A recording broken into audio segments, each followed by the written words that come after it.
Good afternoon, ladies and gentlemen. We'll be convening in about 30 seconds, and like me, would you disengage your cell phones?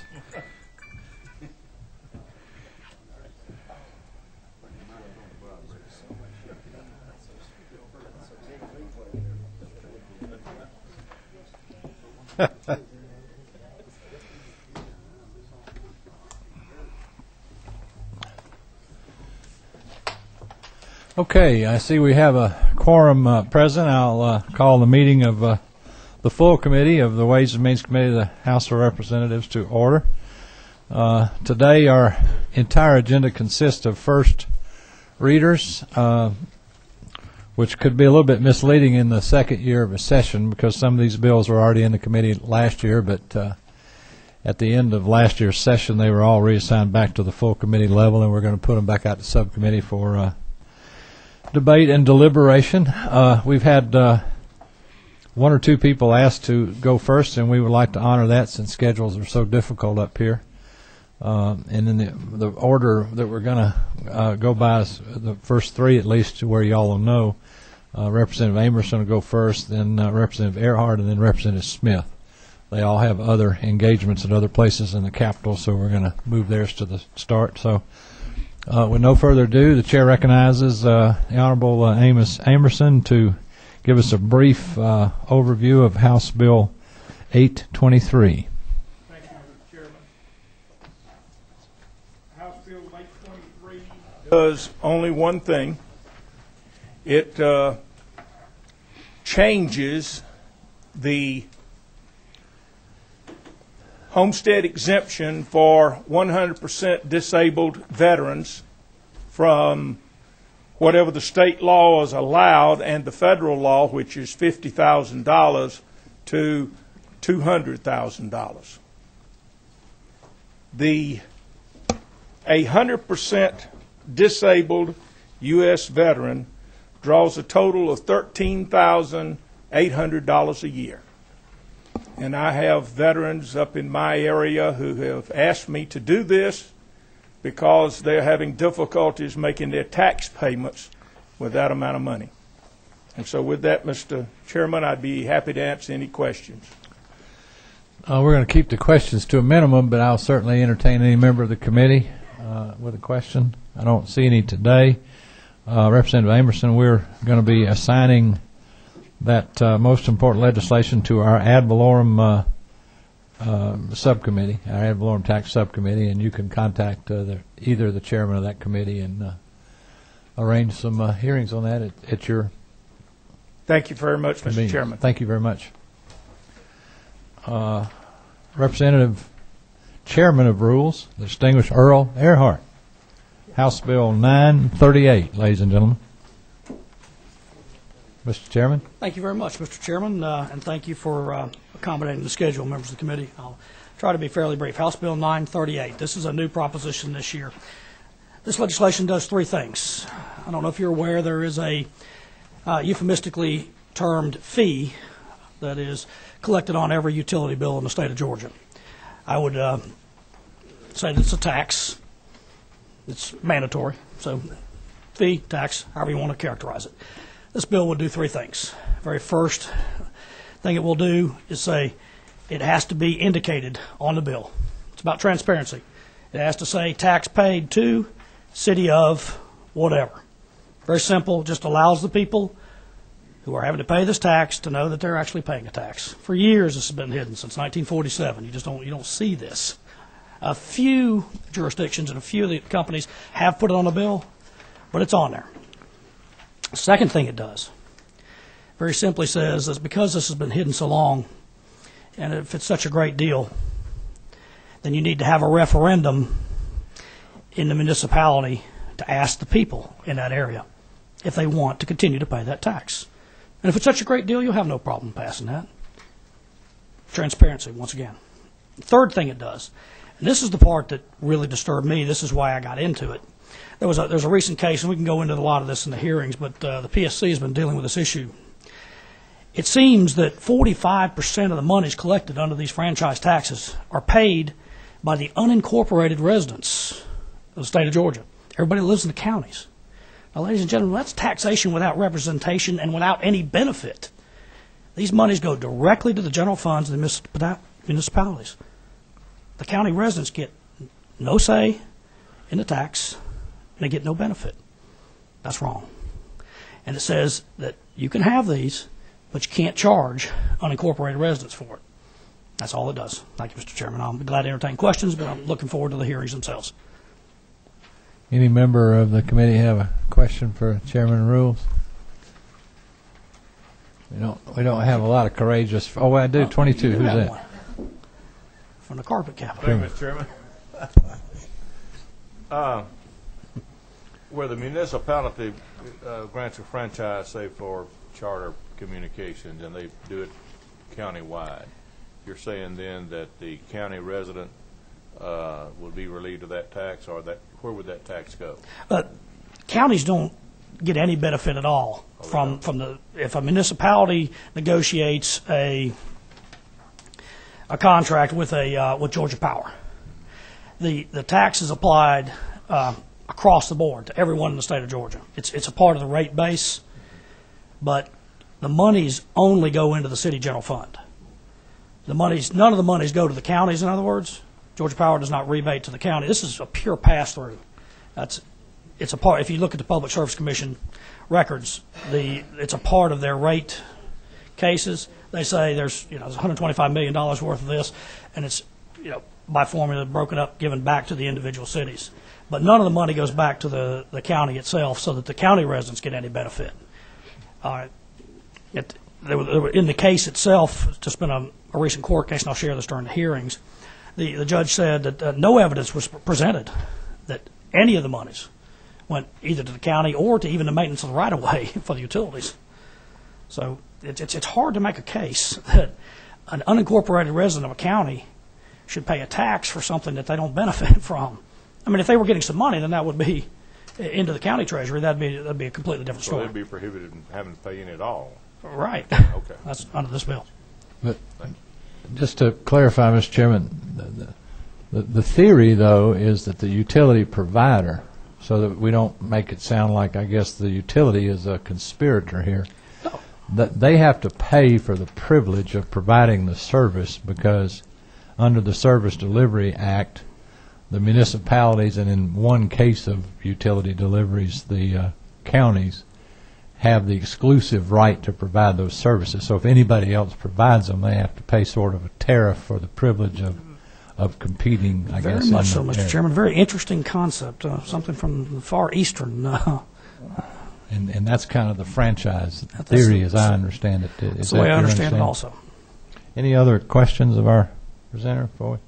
We're going to assign that to our tax reform subcommittee, and we'll look forward to hearing from you at that. Thank you very much, Mr. Chairman. Thank you, Mr. Chairman. Thank you. Okay, Chairman of Natural Resources, probably one of the busiest ladies in this whole capital lately, and we only ask her to be responsible for our water for the rest of our lives. Chairman Smith, House Bill 948. Mr. Chairman, thank you, and I'd be happy to share that load with anybody who wants it. Thank you, no. Good afternoon, members of the committee. I bring to you today sales tax holiday bill. It's House Bill 948.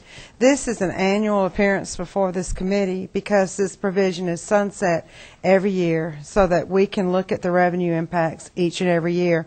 It's your annual sales tax holiday. There are two date periods for this. The first one occurs in August, which is July and August, which is reflected in Section 1. And then the second one is in October. The July-August one is for your schools. The one in October is for your energy-efficient appliances. Each year, when we do the fiscal note, the revenue estimate, it shows what impact it is to state and local government funds. But this has been a popular program that our body, General Assembly body, has chosen to renew each year. But I thank you once more for your consideration of this proposal. Mr. Chairman, do we, as far as the dates are concerned, have the stakeholders, essentially the retail community and so forth, are they okay with it? I know in the past years we've had some date changes depending on inventory buildups and so forth? Are we going to be all right date-wise? These dates and the period of time in which they occur, that debate more or less was last year, and one of the main questions asked was that we pull out the sales tax holiday for energy efficient appliances because October is energy efficient month, and there was some competition of the sales during the school sales tax holiday. So this seems to be a generally accepted period of time both for the school sales tax holiday and the energy efficient holiday. That debate really was more last year than this year. Wow. And also to note to the committee that the products that qualified for these exemptions have not changed from last year to this year. There's been a lot of interest this year in adding more to the energy efficient, I guess, exceptions, but I knew the impact on the revenue and the great debate that we're having, so I thought it was wise to stick with something that we know and understand at this point in time. Your guidance and oversight on this particular initiative over the years has been exemplary, and it's appreciated. It should be certainly appreciated by all citizens of Georgia. Are there any questions for the author? Seeing none, we're going to assign that to our sales tax committee, and we're anxious to go ahead and get that debate started and that in the process. Thank you very much, Thank you, Madam Mr. Chairman, members of the committee.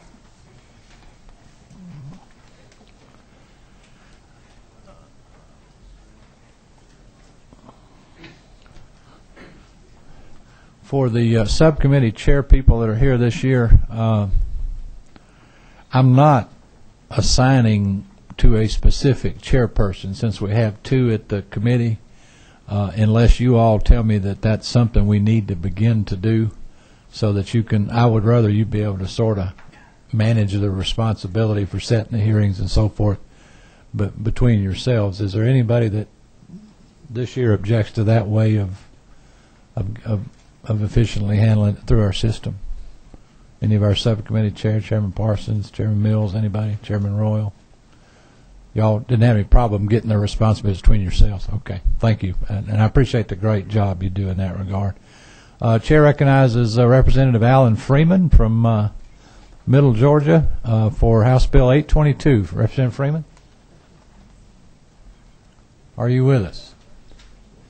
He might still be in Middle Georgia. Okay, well, but I see front and center, my good friend, and just about every small four-legged creature I know of would love to be around you if they weren't feeling too good. Dr. Maddox, come tell us about House Bill 826. Please, sir, you're recognized for that purpose. Thank you, Mr. Chairman. House Bill 826 simply will give a tax credit to the volunteer firefighters. Now, these are not paid or compensated. These are volunteer firefighters. And I want to just tell you a little bit about these guys. They have to undergo 80 hours of training, which is 2 weeks at Forsyth at the Georgia Public Safety Training Center to become qualified. Then they meet at least twice a month. At least 6 hours every month they have to spend training to stay qualified. They receive no compensation and furnish their own vehicles and so forth. And I got a friend in Cairo that told me that he spends probably $1,500 per year or more just on fuel alone, plus his upkeep of his tires and his vehicle. And then one last thing here is they not only answer fire calls, but they assist EMTs, they work on tornadoes and other emergencies, and they probably spend more than 20 hours each week. So you total that up, that's a lot of free volunteer time. So what I'd like to say now, to qualify for this, they have to, for the immediately preceding 3 calendar years, they got to be on staff. They got to be there and be a member of good standing. This bill will just give this volunteer firefighter a credit in the amount not to exceed $1,000, and in an event that the total amount tax credit for a taxable year exceeds it, then the unused tax credit will be allowed against a succeeding year, but no credit in the previous. So, Mr. Chairman, what I'd like to say is this bill will be a small way of us thanking these brave servants for their great service. It's so good to see you finally gotten that gift of gab about you, too. You were so reserved when you first got here. That was an excellent presentation, and I mean that sincerely. That was really good. Any questions from any members of the committee for the author? Representative, what number are you? Okay. Number 10. Chairman Mills? I do not know the answer to this question. That's the question. Do they get retirement? No. They don't. They're not They in don't any get- retirement. To my knowledge, Representative Mill, we don't give anything other than they just say they are there, they work, they have their own clothing that they are given to them, and they do fundraisers, and they have different stuff to help run the department. They have a couple of trucks, most of them do, but they don't get any compensation at all. Some actually can get health insurance after a long period of service, but only if they pay for it. But Right. in other words, they get to participate in a large group, which sometimes the cost is a little bit reduced. But And they Which got out of their beds at all hours of night and everything we ask a else. lot of these folks. Thank you, Mr. Chairman. Doctor, thank you very much. That bill will be assigned, Dr. Maddox, to the Income Tax Subcommittee. If you'll contact one of the chairs there, they'll go ahead and get your hearing set up. Thank you, sir. Thank you. Moving along, Representative Ed Setzler on House Bill 831. Representative Setzler, you have the floor, sir. Thank you, Mr. Chairman, members of the committee. I was like to thank the chairman. I was able to spend some time this afternoon talking about some of the details of this bill, but I'll share just a few of those with you briefly. The philosophy behind House Bill 831 is that if we want to truly innovate and advance education to meet 21st century standards, we need to do some innovative things in our public schools. There's been some initiatives over the last few years to expand charter school access. Charter schools, for those who are not tied in close to education policy, they're publicly run, publicly funded schools that are run by private businesses. So they're, in essence, they're outsourced schools. House Bill 831 recognizes that there's no source of funding, traditional source of funding for charter schools.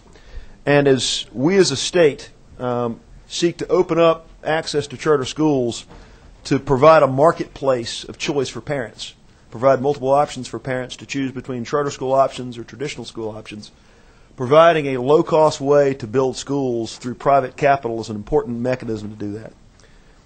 House Bill 831 simply seeks to leverage the federal tax code and leverage tax credits to allow us as a state to build charter schools for an overall significant cost savings of greater than 50% of total state and local funding to put kids in the seat of a school. What House Bill 831 does is it seeks to provide a tax credit so that private money can be brought to the table through the contribution to a 501c3 nonprofit corporation, that the private entity, be it a corporation or be it a collection of taxpayers, could receive a federal income tax benefit. They could receive a tax credit from the state that, together with their private net outlay, could build a school, let's say a charter school for 500 students, for 25% less than what the state typically has as a burden per student to build a school. It provides no requirement for local government to provide any capital outlay, because the local government's portion is funded through the private money and the tax benefit that's received by making a nonprofit contribution to a nonprofit corporation to the federal tax code. Sounds confusing, but what 831 simply does is, again, by leveraging a private contribution to a 501c3 corporation, would allow a company that made a $1 million contribution to build a charter school based on their 30% tax bracket, 35% tax bracket, to get 30 to 35% of that $1 million they contributed back as a federal tax credit. When that's provided, or I'm sorry, as a federal tax deduction, that's their net benefit in making that charitable contribution. When that's matched with a state credit, which still lowers the overall burden of the state on a per-student basis, we're able to bring together private money, federal tax benefits, and state tax credits in a way to build schools that can save money for the people of Georgia, both at the local and the state level. That's the essence of House Bill 831. And hand in hand with Representative Jan Jones's bill that creates alternate authorizing authority so that other authorities other than local school boards can create charter schools. It provides a mechanism to build the schools that we need to provide that marketplace of public school choice that we're seeking. Mr. Chairman, if there's Any questions? We have a Go ahead and question, answer. if you don't mind. Who's number 26? Chairman Parsons? Thank you, Mr. Chairman. Representative Sessler, I just wanted to ask, I think I've seen something about this, maybe in our paper up there. And I'm just wondering, though, I mean, I know a lot of these public schools are not charter schools. The regular schools, even in our county, in Cobb County, some of them have a lot more trouble than others getting corporations or any of the local businesses to help with anything, to build a ball field or a stadium or anything like that. I'm just wondering, is there any kind of tax breaks for non-charter, regular schools? I know that charter schools have become, I mean, sort of a mantra or something, but it seems like that our, it's the public schools that's really the core. Do you know of any, I mean, is there anything like this for non-charter, regular public schools? To answer your question, if a local, what this bill contemplates is if a local school board, a traditional local school board, were to authorize a charter school, a local school board could still receive the benefit from this tax credit. To build a charter school, they oversee and they supervise. But this does contemplate only a contribution to a charter school. What you've described is a possibility, but it's not covered in House Bill 830. Thank you. Although the federal deduction, not credit, contemplated by this would be available to a public school donation. 14, who is that? Representative Flood. Thank you, Mr. Chairman. Representative Sessler, I just want to get a clarification. Charter public schools are funded by public funds. That's correct. They're fully public schools with government oversight. The delivery system, the execution of the education is done by a nonprofit corporation, much like outsourcing certain government services. So the taxpayer who decides to invest in a charter school in their community, they're getting a credit that's funded by a state tax refund or tax credit. Correct. Let me finish the question. So that taxpayer would be that school would be funded by public funds, and then that taxpayer would also be given a credit that would be funded by everybody who pays his taxes in Georgia for that one school. I think it's best. I think you're close. I think it's best to kind of use an example. If there's a charter school that's being contemplated that would have 1,000 students in it, we as a state pay about $6,700 per student as a state burden to put a student in a classroom. So for a 1,000 student school, we as a state would appropriate $6.7 million to build the school. That would be traditionally matched by local dollars for a total outlay of about $11,000 per kid, local plus state. So that school normally costs about $11 million to build. What this anticipates is that traditionally charter schools are able to build schools a little more cheaply than our traditional public schools. But what this contemplates is whether it's a corporation or whether it's a collection of parents. In my example, I'll use a corporation. If a corporation made a $10 million contribution to build this charter school, that's a $10 million nonprofit contribution. So against a 35% tax burden that they owe on their federal income taxes, they would receive a net benefit for that $10 million back on their federal tax return of $3.5 million. So the feds are, in essence, contributing $3.5 million towards the construction of the school by the net tax benefit accrued to that company.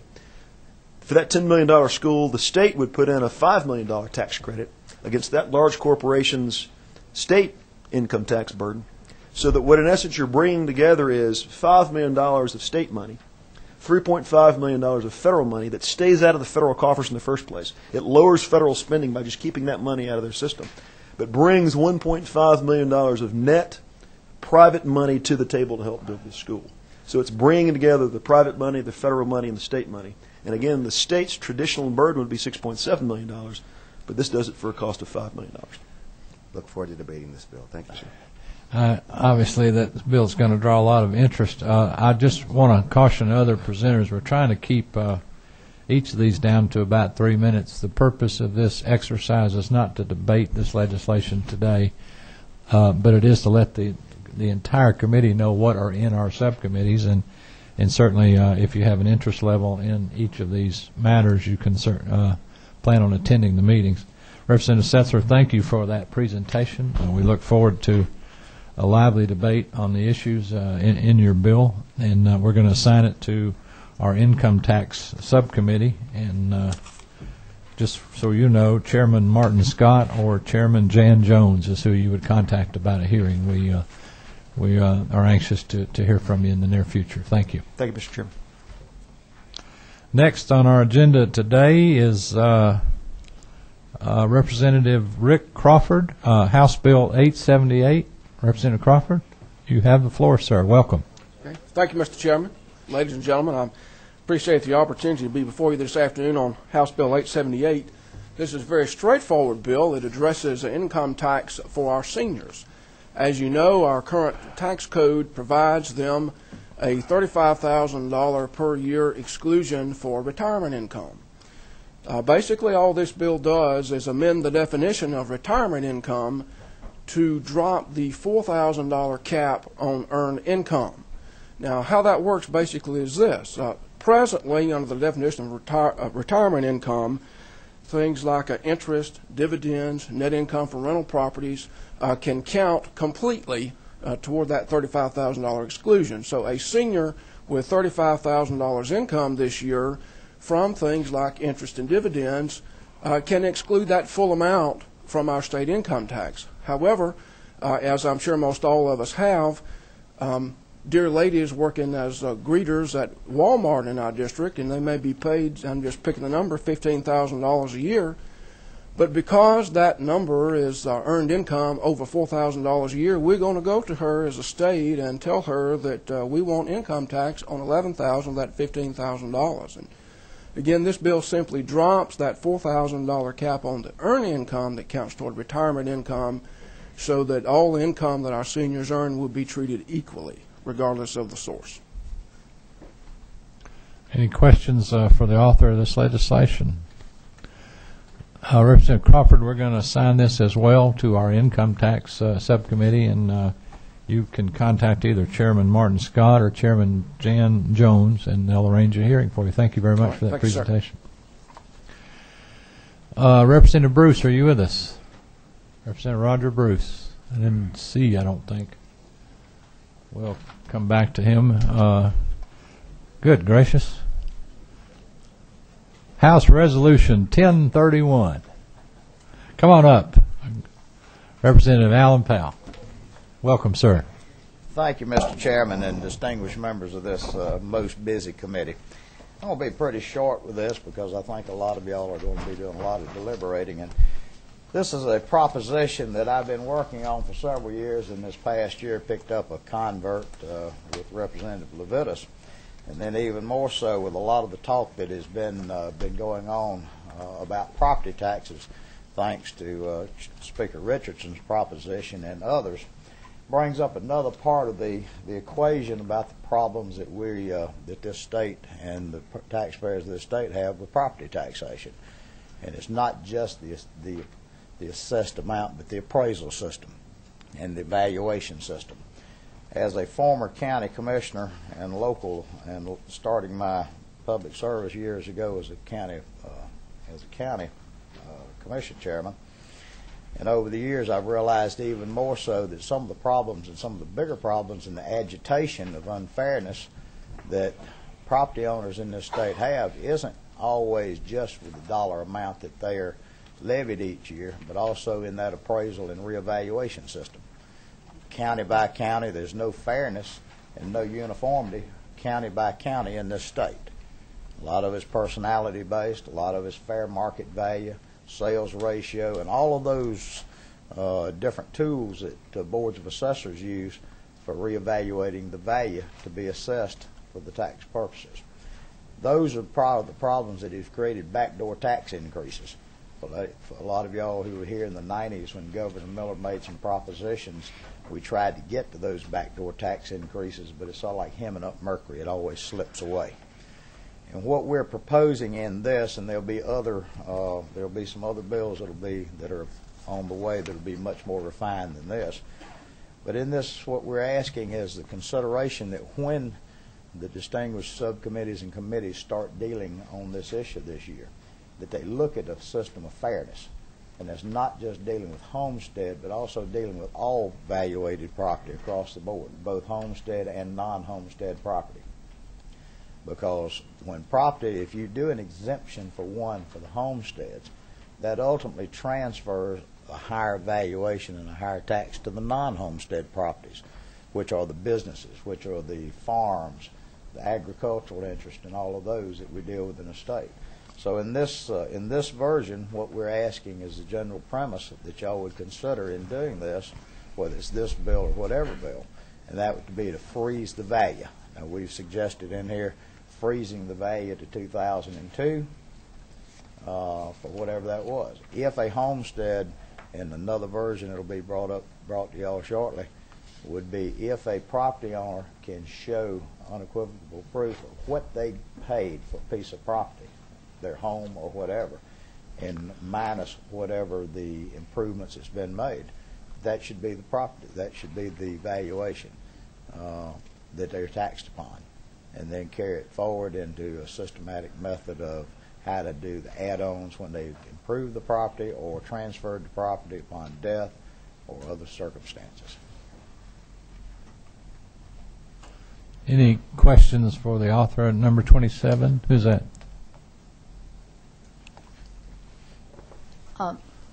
Mr. Powell, let me be sure I understand now. We're talking about freezing the assessed value of homestead and non-homestead property at the 2002 tax digest value. Is that Yes, ma'am. correct?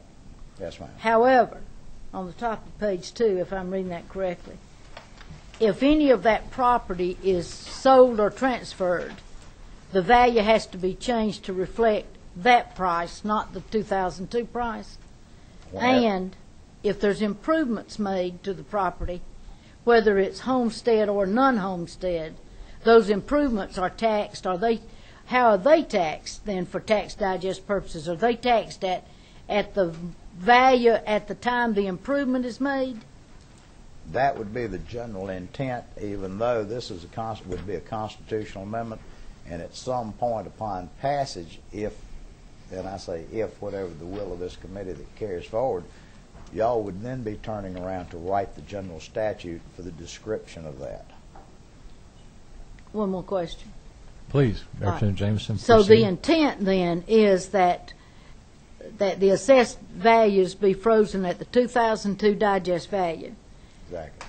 However, if property is sold or for any reason removed from that value, it would be revalued at today's price or whatever. At the current price. And any improvements to homestead or non-homestead property would be valued at the value of the improvement, not reverted back to any 2002 figures. Is that correct? That is correct. Thank you. Basically freezing the valuation of a piece of property until it's improved or sold or transferred. Just a couple of observations. If the improvement has to take place after the referendum's adopted, if you froze the values in 02, what about improvements that took place between 02 and 08, for instance? And if it's your contention that the system is so flawed that there's no equalization in the values, why does freezing flawed values really present much of a benefit? I think those are going to be debate issues when the bill comes up. Freezes have different dimensions to them. There's no easy way to deal with this issue because it's a long-standing policy that this state has had on the reevaluation process. General concept would be to freeze the value across the board, whether it's homestead or non-homestead. Freeze that valuation until it has been improved or unimproved, such as a house would burn down, or if there's an addition built onto the house, or the house is torn down and a new home built, then it would go on the books at the new valuation at that point. But I suspect that's going to receive a lot of debate, and we look forward to that. And we're going to, with no other questions I see, we're going to assign that to our tax reform subcommittee. And Representative Powell, that's Chairman Tom Graves or Chairman James Mills. Either one of those gentlemen can get a hearing arranged for you at your convenience. Thank you, Thank Mr. you very Chairman. much, sir. Thank you so much.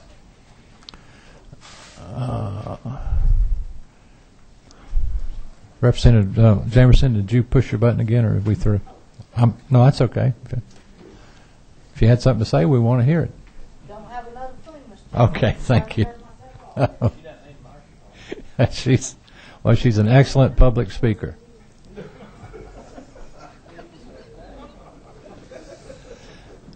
All right. Am I going to have to put another couple people between y'all down there?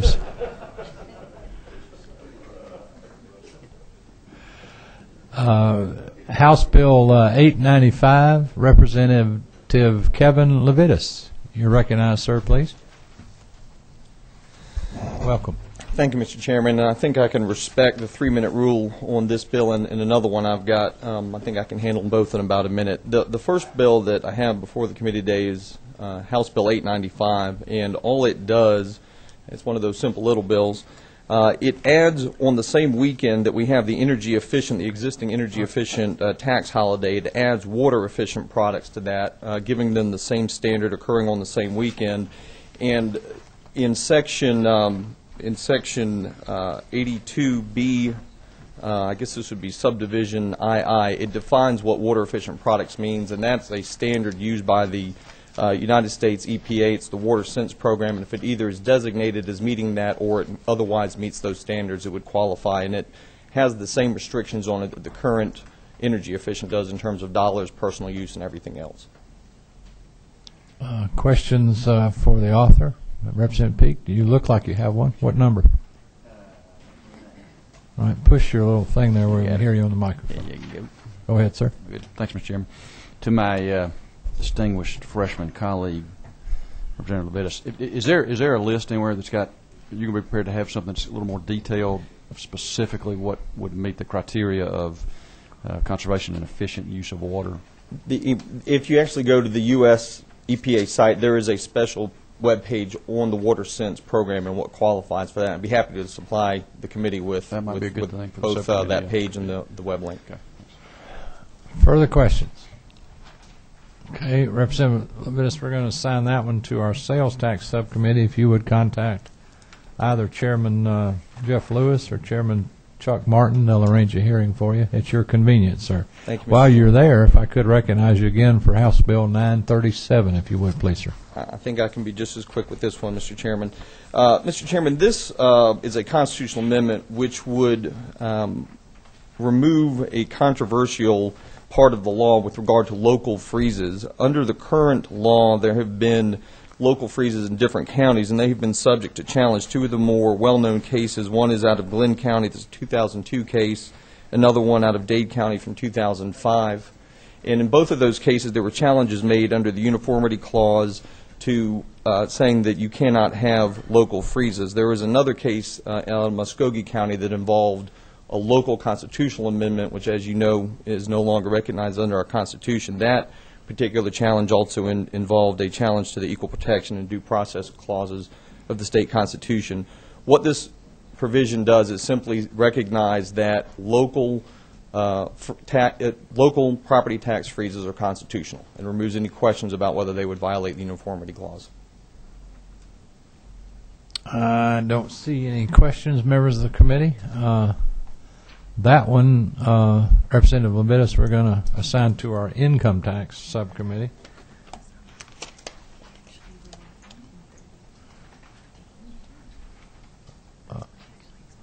Oh, I'm sorry. Correction. We're going to assign the resolution 1013, which I think is what you just covered. Yes, sir. That's going to go to tax reform. We have another matter in the committee is House Bill 937, which is that you? Yes, sir. I mean, we've got. I also have another. Representative Powell explained. I've also got another tax bill coming your way that will deal with the property tax reform. But there, as far as this goes, I've got some local legislation. There will be some statewide issues, but there's no enabling legislation that should be before y'all. Other than I've got a local local tax freeze that I filed.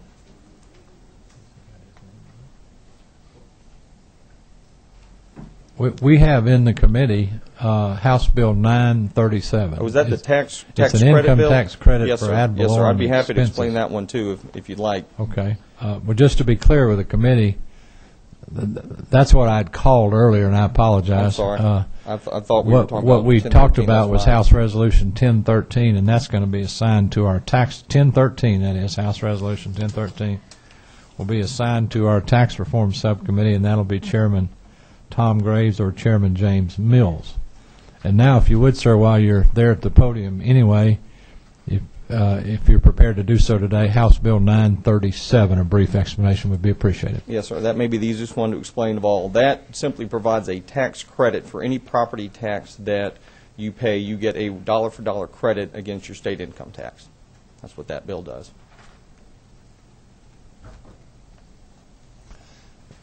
Okay. Any questions about that? 25. Who's that? Mr. Chairman. Representative Scott. Chairman Scott. Just out of curiosity, what's the fiscal impact of that to the state? Well, are you talking about on the HB 937?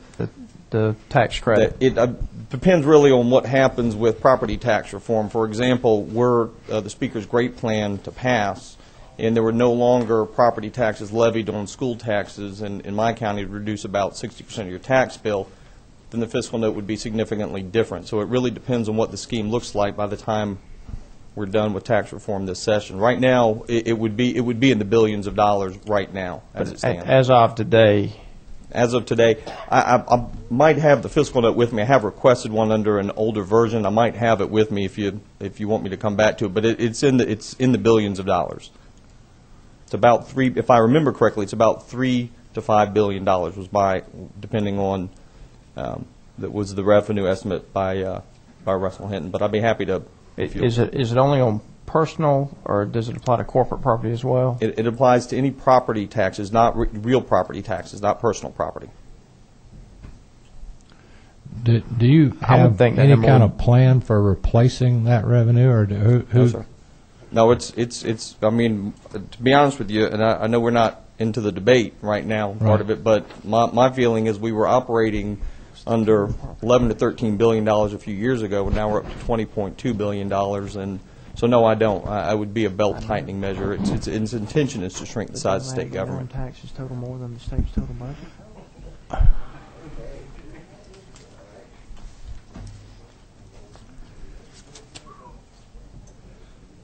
Okay, we're going to assign that one to our. Yes, please. 29. I'm sorry. I saw your light and didn't mean to ignore it. Yes, sir. Representative Tumlin. Mr. Representative, any thought in this bill, given consideration that if somebody's already deducting this on their Schedule A, being their will they get 2 deductions? No, actually, what they get is they only get a deduction now. They would actually get a credit. This is stronger than just a deduction. It's a dollar-for-dollar credit. But you get both. Yeah, you sure do. You sure do. And I'm about to present you all with a tax plan to freeze property taxes at the purchase price. That's going to give you an exemption on top of your CUVA or any other tax exemption you got. This is aimed at shrinking the size of state government. This one in the companion bills. That's all, Representative Tumlin. Who's 27? I am, but I don't even know what to ask at this point. I don't know anybody. Let me give you some time to think about it, because I want to hear what you have to say. Think about this for a little bit.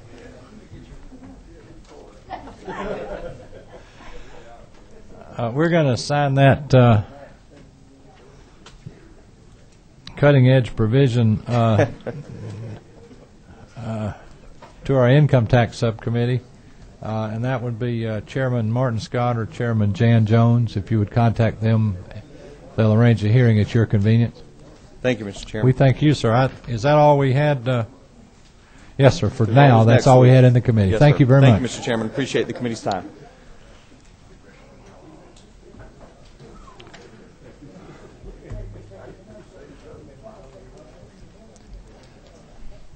Would it be possible, you think, to decommission the state? Representative Steve Davis is here with us. Representative Davis, you're recognized. Give us a brief overview, please, sir, of House Bill 914. Welcome. Thank you, Mr. Chairman, members of the committee. I appreciate this opportunity to present House Bill 914. It deals with the prepaid sales tax on motor fuel. And as we're all aware, transportation funding has been a key issue over the last year, as many members of the Transportation Committee has traveled the state and had hearings and dealt with this. And we're going to have several proposals coming out of that study committee, and I'm sure that's coming soon. House Bill 914, I think, is a common sense approach to transportation funding without increasing taxes. Many people in Georgia feel like the taxes that are already being taxed on motor fuel are being used for transportation purposes. However, a portion of the prepaid sales tax on motor fuel is going into the general fund, and House Bill 914 will redirect that funding back to the Department of Transportation.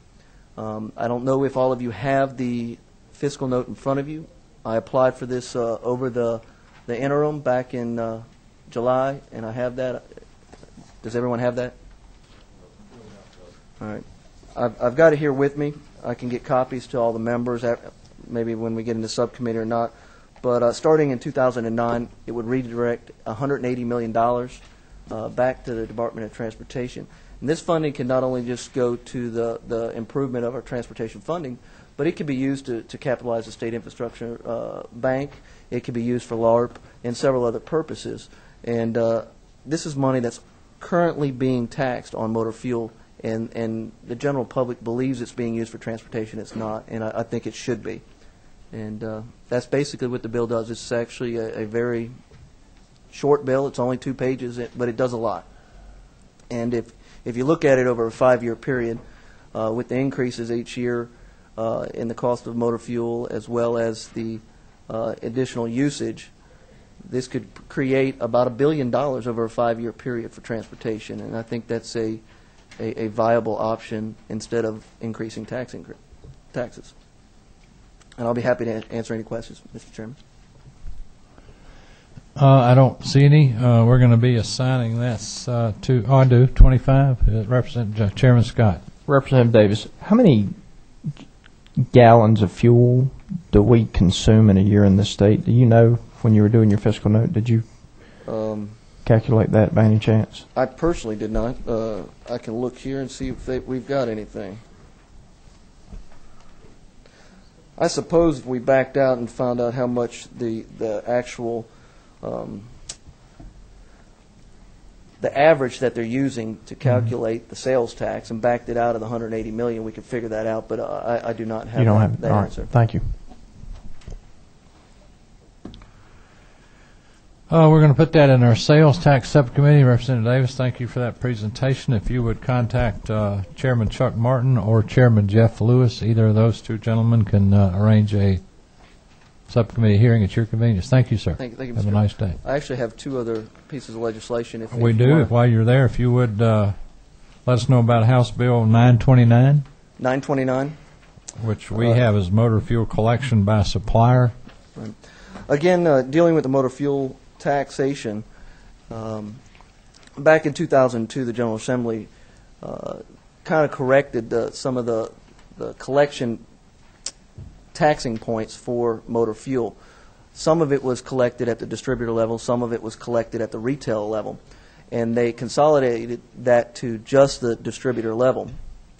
And Georgia is one of the few states that collect at the distributor level. The motor fuel is collected at the terminal level, on the federal level, and it would reduce the amount of taxing points throughout the state, and I believe it'll reduce the amount of bureaucracy and the leakage that would happen with the taxing it at the distributor level. This is a piece of legislation that's been on the Georgia Department of Transportation's list of to-do things. Actually, as a freshman legislator back in 2005, they gave us a resource book, and I went back and I dug that out this year, and I've got the legislative agenda for the Department of Transportation that would support moving that from the distributor level to the terminal level. And this is just a way to reduce some of the bureaucracy and enhance and make it more efficient and use the money more wisely for transportation purposes. It could save anywhere from $10 to $15 million in just collection compliance costs. Thank you, Representative Davis. I think actually the issues that you're talking about as far as motor fuel as we know it, gasoline that is, that's already been done. And I never want to miss a chance of committing a great friend of the Georgia taxpayers in the audience with us today, the president of the Georgia Oilmen's Association that helped marshal that legislation where we began to collect at the rack, so to speak, at the distribution level. And the collection ratios was just an incredible efficiency enhancement to the state of Georgia in the, not the $10 million, but in the $50 to $100 million range year. As I understand 929, it has to do with blended fuels, gasohols, alcohols, and the other sorts. The motor fuels part component has already been done, actually sponsored by the industry, and we look forward to further debate on that because that has been an incredible success story for this state. Well, actually, Mr. Chairman, 929 actually moves it one step further back from the distributor level to the terminal level, further reducing the taxing points. It's one step further than we did back in 2002.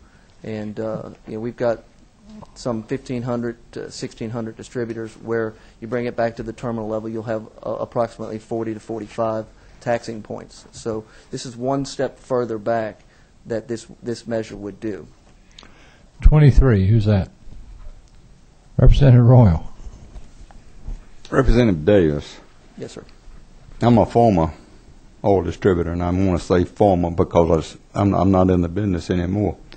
But have you ever thought about the cash flow requirements this would cause any distributor in the state? They would be paying the taxes before they ever sold the product, either on a retail or wholesale basis. They would be paying the federal and the state government up front. And it would be a tremendous burden on the businesses of this state to have to pay the taxes in advance. That question has come up over the last few days. I bet it has. And I've talked to Mr. Lane himself, and that's one of the things that we're going to talk about as we go forward. I don't have a response right now for you, but that's one of the things that we're going to look at. And obviously, the tax is going to be a flow-through that's going to be paid from the distributors as well as the retailers, then on down to the end users. So. Okay, actually, both of those bills, for clarification, House Bill 928, which you explained earlier, and House Bill 929, we're going to be assigning both of those matters to our public finance and policy subcommittee, and that's Chairman Royal or Beautiful. Chairman Parsons. House Bill 928, I actually didn't speak about it yet, but 928 is actually a very simple bill and non-controversial. Okay. 928 eliminates the fractional pricing on motor fuel, takes the 0.9 of a cent off of motor fuel. That's a non-controversial bill, 928. Okay. Would you say that again? I couldn't hear you. We had some other conversations going on. Yeah, well, we were all laughing at that time. But House Bill 928 is a bill that eliminates fractional pricing on motor fuel, the 0.9 of a cent that's being taxed on or placed on motor fuel. It just makes it a whole penny. The fractional pricing is something that was done back in the 30s when motor fuel was less than 10 cents a gallon. And I think that the technology on the fuel pumps today and the cost of motor fuel, that is no longer a necessity, where it's a very small portion of it, and we can just charge people a whole penny. Okay, 928 we will assign to the Public Finance and Policy Subcommittee. Thank you. As we did 929. Thank you. Thank you, Mr. Chairman. All right, Representative Peake, you ready to go to work? You can present from your seat if you would like. Representative Peake, you're representative for House. You're recognized, excuse me, to present House Bill 851. Thank you, Mr. Chairman, and distinguished committee. Oh yeah, I'm big time now. I may be a freshman, but I'm big time. I am a freshman, and I realize every day that I'm up here how little I do know. So do we. Thank you, Mr. Chairman. I appreciate the opportunity to have presented this bill. Just kidding. Yeah, it's part of the freshman treatment that you Hey, that's okay. Bring it on. Truth is, we're very proud of you. Go ahead, please. Thank you. Bring it on. But but I do know one of the great things about this job that I've realized in a very short time up here is when we can craft legislation and create laws that have a positive impact on the lives of our citizens of our state and do good things for the communities in which we all live. And this particular legislation, which I'm proud to bring forward on behalf of Georgia Trust and co-signed with some very distinguished colleagues, some of whom have served on this committee, would increase the state tax credit that is provided when a home is rehabilitated in a historic area. If any of you have seen homes that have gone through the renovation process from a dilapidated, rundown area to new homes that are bringing new families, new professionals, new life to a neighborhood, you realize what an incredible impact that this renovation has on a community. And this bill basically does a couple things. It increases the credit from the state tax credit from 10 to 25%. It removes which brings us a little more consistent with states that are around us. It also removes the per project cap, again making it more consistent with other states around us, and also permits the transfer of the tax credit to facilitate some financing. So I look forward to favorable consideration of this in the subcommittee. Any questions for the author of this legislation? I don't see any. We're going to assign that to our income tax subcommittee, which you might even be on. I look forward to a healthy debate on that issue and thank the gentleman for bringing it. Thank you, Mr. Chairman. House Resolution 956, Chairman of our Tax Reform Subcommittee, Representative Graves. You want to present from your seat or you want to go to the podium? This will be fine right here, Mr. Chairman. Okay.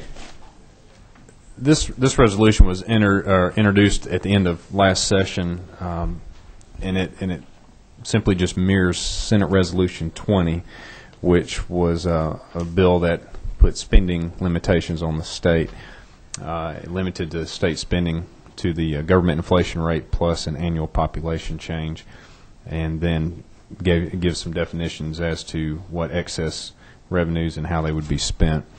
And this was introduced just to make sure that the House had some input in this kind of policy decisions as well. We know that the Senator Chip Rogers worked real hard on this, and we want to make sure it was in the House as well. I would like to add that there is another measure very similar to this that he and I and many other members have been working on that will be introduced shortly as well that I'd like to speak to at a future time. Any questions for the author of this legislation? I don't see any on the board. House Resolution 956 will be assigned to, you need to get in touch with Chairman Tom Graves to set a meeting in the Tax Reform Subcommittee. Chairman Sims, would you do me the honor of chairing the rest of the meeting?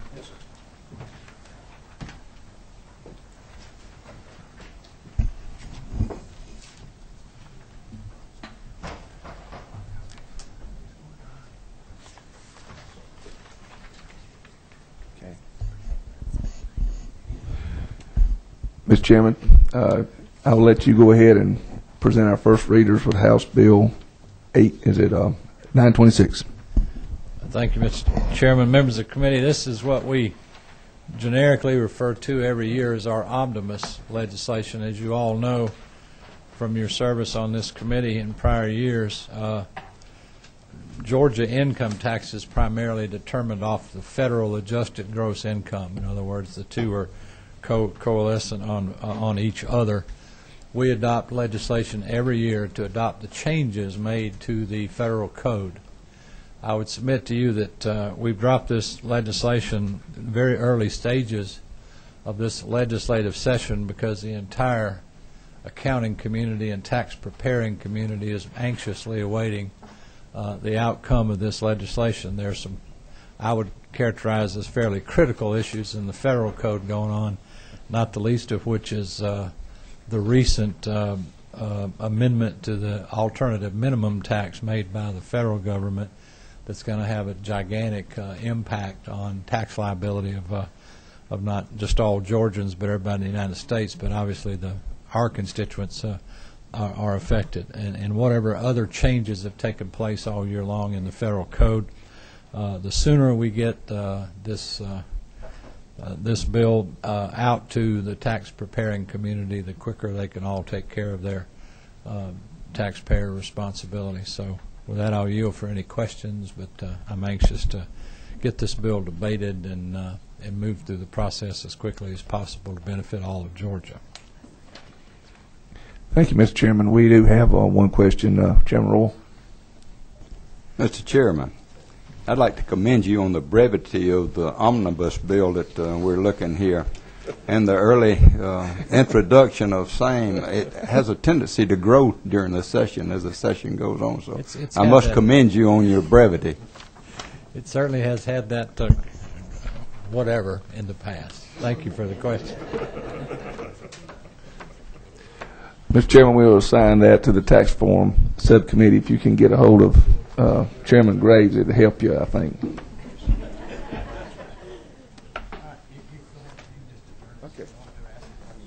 Okay.